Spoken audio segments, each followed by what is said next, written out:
In this video, I'll show you how to attach an image in AutoCAD using a simple and practical step-by-step method.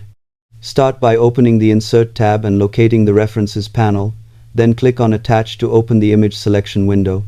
From there, you can choose an image stored on your computer, browse folders manually, or even paste a file path directly if you already know the location.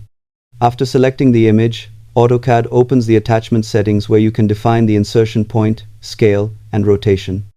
If you leave Specify on-screen enabled, you'll be able to position and resize the image interactively inside the drawing area. For more precise placement, you can enter exact numerical values before inserting the image.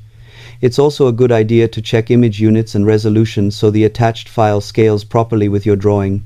Keep in mind that AutoCAD links the image file externally, so moving or deleting the original image later may break the reference.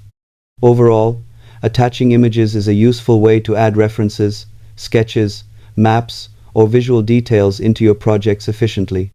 Subscribe for more honest, practical tech tutorials that help you design smarter and work more efficiently in AutoCAD.